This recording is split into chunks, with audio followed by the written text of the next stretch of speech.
میں اپنی مختصر تقریر کی شروعات 1953 کی تحریک میں اپنے دادا حضور کی ان اشعار سے کرتا ہوں جنہوں نے گجرات کی جیل کے کال کوٹری میں اس انداز میں کہے کہ جب قادیانی نواز نے آپ کو کہا کہ آپ کو پتہ ہے کہ آپ کو پھانسی دی جائے گی تو آپ کی آنکھ مبارک میں آنسو آ گئے، تو اس نے کہا نہیں ابھی نہیں دی جائے گی، آپ تو ابھی سے رو رہے ہیں، یہ تو ایک لمبی پروسیس ہے، یہ تو بعد میں دی جائے گی، لیکن پھانسی کا حکم ہوا ہے آپ پر۔ تو آپ نے کہا بدبخت، میں اس وجہ سے نہیں رو رہا کہ میں اپنی موت سے ڈر رہا ہوں، رونا کس بات کا ہے کہ سادہ عشق پپت میں وجنی سغوغادا سرہ پور تکڑا عجب تماشادا او بالقصور میں غماز نوینی قسم دے چستا مین زما جملہ مدعادا او زہم خوخیم چلتانا قربانشم دا ازلنا میرا وڑے دا سودادا او ہر ساتھ میں روح ہزار کرتا زارے دے لتا اندغم منشادا او پاک زیبادہ محمد امین محبوب دے ستان نام پاک محمد مصطفیٰ دا۔ فرمایا بدبخت، میں اس وجہ سے میرے آنسو نہیں جاری ہوئے کہ میں موت سے ڈر رہا ہوں یا میں پھانسی سے ڈر رہا ہوں، یہ آنسو اس وجہ سے ہے کہ صرف ایک ہی جان ہے اور اس کو قربان کرنے کا وقت ہے۔ ہر ساتھ میں روح ہزار کر رہتا، ہائے کاش مجھے اللہ کریم جل جلالہ زندگی کے ہر سیکنڈ کے بدلے ہزاروں جانے دیتا تو وہ ایک میں اپنے محبوب کے قدموں میں ختم نبوت کی خاطر قربان کر دیتا۔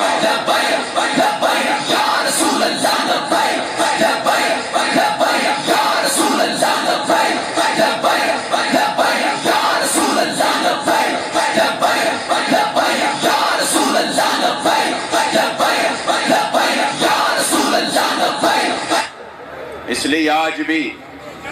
آپ یقین کریں کہ یہ جو الحمدللہ بیداری آ چکی ہیں، کل امیر محترم ہمارے دلوں کی دھڑکن میرے قبلہ بابا جان رحمت اللہ تعالی علیہ ونور اللہ مرقدہ الشریف کے آپ کے عشق اور محبت اور آپ کے جذبہ عظیمت کے امین جب تشریف لائے پشاور تو پھر چشم فلک نے وہ نظارہ دیکھا کہ ہزاروں مشکلات اور تکالیف اور رکاوٹوں کے باوجود جس انداز سے حضور کے غلاموں نے قصہ خانی بازار یادگار شہداء میں آپ کا استقبال کیا اور کس انداز سے ادھر تاجدار ختم نبوت کانفرنس کا انعقاد ہوا، یقین کرے یہ وہ بیداری ہے۔ قبلہ شاہ صاحب حافظہ اللہ تشریف فرما ہے، میں شیخ پورا گیا، ادھر ایک شہید کے ہاں جو پروگرام تھا تو راستے میں میرے ساتھ ساتھی گاڑی میں بیٹھ گئے،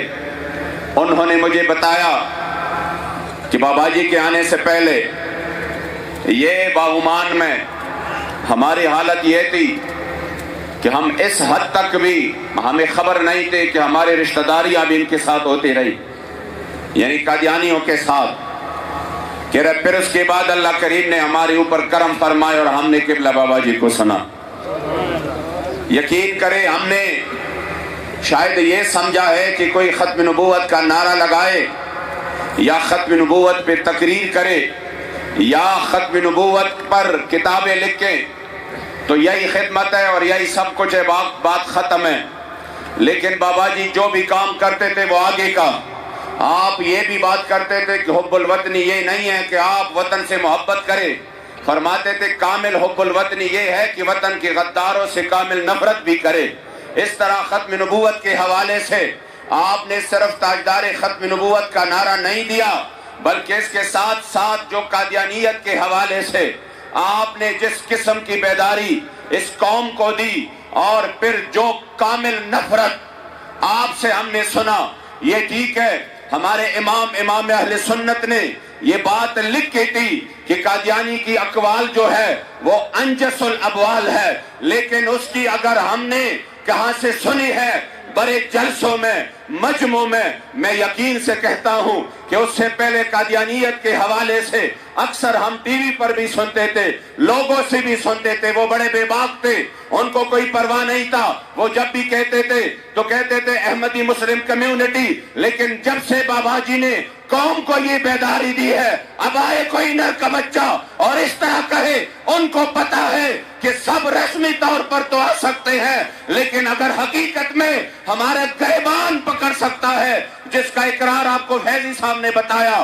حکومت ایوانوں میں بیٹھ کر وزیروں نے بھی کی کہ اور آپ کے ساتھ شاید رسمی طور پر اختلاف کر سکتے ہیں، لیکن لبیک والے بابا جی کے وہ تربیت یافتہ غلام ہے کہ وہ یمامہ کی شہداء کی امین ہے، وہ آپ کے گریبان کو پکڑ کر آپ کو گھسیٹ کر نشان عبرت بنا دیں گے۔ یا رسول اللہ لبیک لبیک لبیک، یا رسول اللہ لبیک لبیک لبیک، یا رسول اللہ لبیک لبیک۔ خدا کی قسم،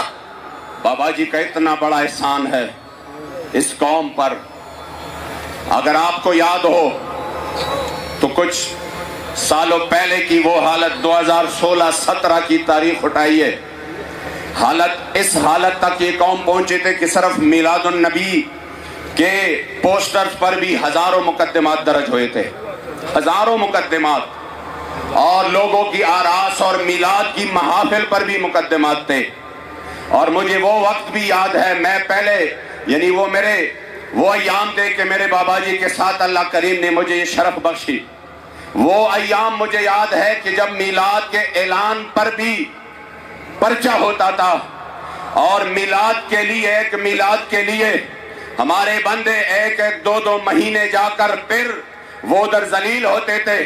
وہ NOC جاری نہیں کرتے۔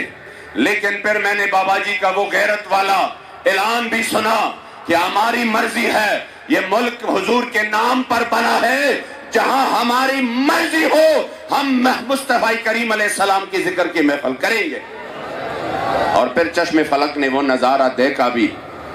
وہ ہمیں یاد ہے کہ جب موٹر وے سے صلاۃ و سلام کے درود اور درود شریف کی جو بورڈ تھے، صلاۃ و سلام علیکہ یا رسول اللہ، یہ کہہ کر ہٹائے گئے کہ اس سے فرقواریت پھیلتی ہے، تب اس مرد کلندر نے للکار کر کہا کہ اگر حضور پر درود شریف سے آپ کو فرقواریت کی بو نظر آتی ہے اور آپ نے موٹر وے سے وہ سارے بورڈ ہٹا دیے ہیں، تو اس مرد کلندر نے للکار کر کہا کہ 1 ہفتے کا ٹائم دے رہا ہوں، جس موٹر وے سے آپ نے اور ان کی مساجد سے صلاۃ و سلام کے بورڈ ہٹا دیے، اگر آپ نے یہ کام کیا ہے تو میں کہتا ہوں پھر کسی کا کوئی حق نہیں ہے کہ اس موٹر وے پر گزر سکے۔ 1 ہفتے کا ٹائم ہے، حکومت کے کام پہ ٹانگ گئی۔ انہوں نے کہا، میں نے اس وجہ سے کہا، یہ مقطع اس وجہ سے مشہور ہے، حکومت گھبرا گئے اور انہوں نے کہا یہ بابا جب اعلان کرتا ہے تو پھر کر کے دکھاتا ہے۔ ابھی ہفتہ بھی پورا نہیں ہوا تھا کہ صلاۃ و سلام کے بورڈ دوبارہ موٹر وے کے مساجد پر لگ گئے۔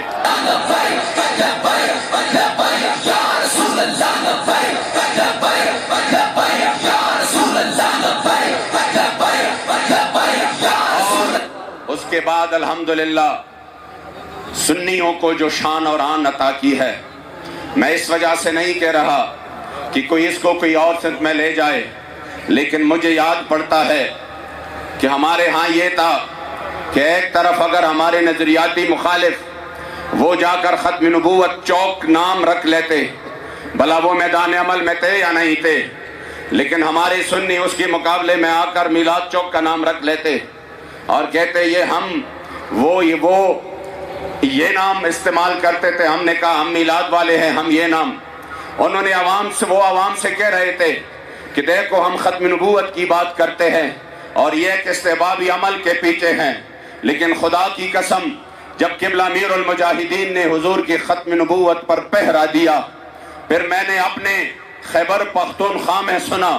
ان کی ایوانوں کی بات میں نے سنی، ان کی اندر کی میٹنگز کی بات میں نے سنی کہ جب حضور کے غلاموں نے 21 دن حیض آباد میں حضور کے عزت پر پہرا دیا اور پہلے سب لوگ کہہ رہے تھے کہ نہیں نہیں کچھ بھی نہیں ہوا، لبیک کو مشہور ہونے کا شوق ہے، پھر 2-3 دن بعد کہا کہ نہیں کچھ تو ہوا ہے، یہ کوئی کلیریکل غلطی ہوئی ہے، پھر اس کے بعد تیسرے چوتھے دن پھر کہا کہ نہیں نہیں اس میں تو پوری پارلیمنٹ اس گناہ میں شریک تھی، اور لبیک والے جو میدان میں ہے وہ بالکل اس مسئلے میں صحیح ہے، وہ اس مسئلے میں حق بجانب ہے۔ تو ان کے ایوانوں میں لوگ ان کے سامنے کہہ رہے تھے کہ ختم نبوت کی بات تو ہم کر رہے تھے، ختم نبوت کی تو ہم مجالس منعقد کرتے تھے، لیکن آج حقیقت یہ ہے کہ ایک مرد کلندر نے وہ جو ختم نبوت پر پہرا تھا اس انداز سے دیا ہے کہ ہم صرف زبان پہ کہتے گئے، انہوں نے میدان عمل میں کر کے دکھایا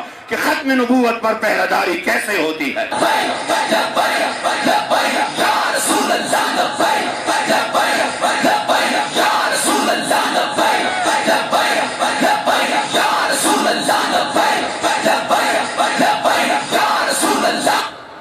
اور آج بھی الحمدللہ وہ غیرت کی جھلک، وہ عظیمت کی جھلک، شاید لوگ سمجھ رہے تھے ایک بابا جی کے جانے کے بعد وہ شوخی نہیں رہے گی، وہ جذبہ نہیں رہے گا، لیکن خدا کی قسم کہ جس انداز سے ہماری اس نوجوان قیادت نے بابا جی کے اس مشن کو زندہ رکھا، اور بر وقت جب بھی حضور کی عزت آبرو کے لیے بات کرنے کا اور کام کرنے کا موقع آیا، بغیر اس کے مجھے لوگوں نے کہا کہ یہ جو جسٹس فائز عیسیٰ کی جو کیس تھے اسی میں تو سب سے زیادہ